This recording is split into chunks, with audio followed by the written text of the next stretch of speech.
अगर आप एक पारिवारिक संपत्ति पर, पैतृक संपत्ति पर, जिसमें परिवार के सभी मेंबर्स का हिस्सा होता है, सभी का अधिकार होता है, और अगर उस प्रॉपर्टी का अभी तक बंटवारा नहीं हुआ है, तो ऐसी सिचुएशन में अगर परिवार का एक सदस्य उस प्रॉपर्टी को किसी बाहरी व्यक्ति को बेच देता है, तो ऐसी कंडीशन में वहाँ पर क्या कानूनी प्राविधान है और ऐसी कंडीशन में सुप्रीम कोर्ट क्या कहता है।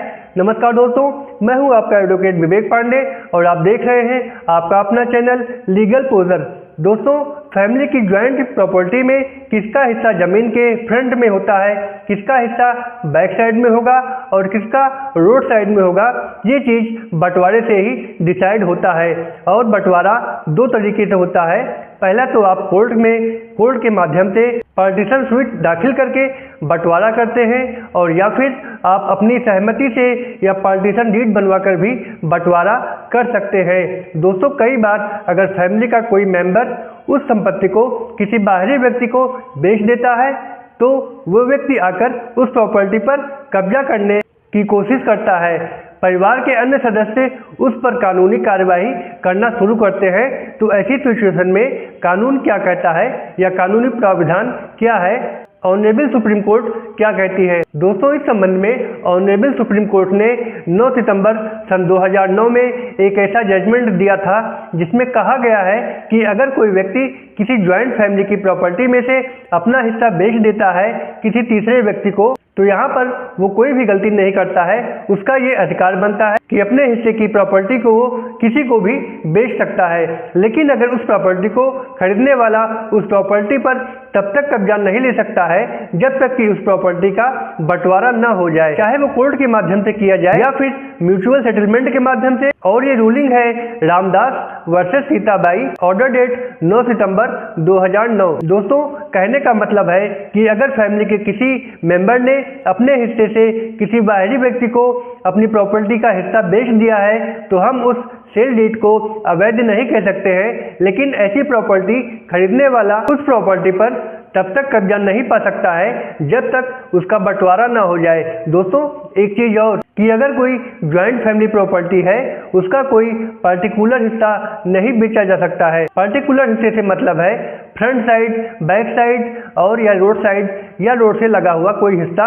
अगर फैमिली का कोई व्यक्ति फैमिली के किसी पर्टिकुलर हिस्से को बेच देता है, तो यहाँ पर ये नहीं माना जाएगा कि पर्टिकुलर हिस्सा उसी का था जो उसने बिना बंटवारा किए किसी अन्य को बेच दिया है। फिर चाहे वो बंटवारा कोर्ट के माध्यम से हो या फिर म्यूचुअल सेटलमेंट के माध्यम से हो, आपसी सहमति के माध्यम से हो।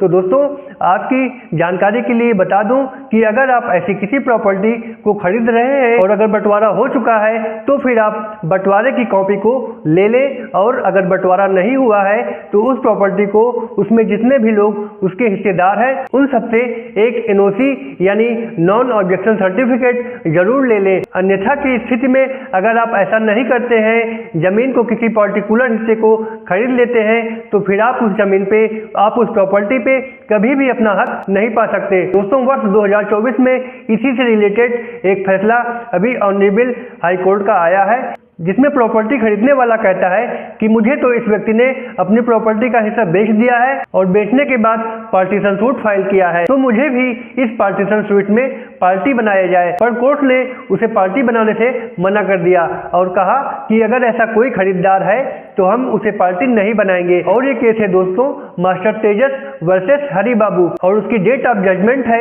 2 जनवरी 2024। दोस्तों, यहाँ पर partition suit and separate position का केस फाइल किया गया था, और इसी बीच एक व्यक्ति ने एक एप्लीकेशन देके पार्टी बनने की मांग की, और ट्रायल कोर्ट ने एग्रीमेंट के आधार पर उसे पार्टी बनाना स्वीकार भी कर लिया।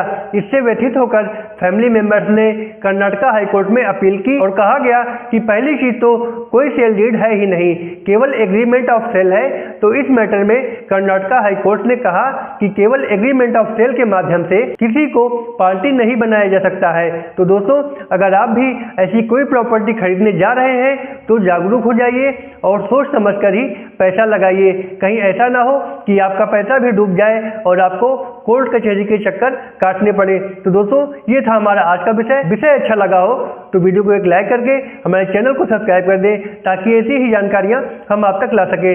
तब तक के लिए goodbye and thanks for watching.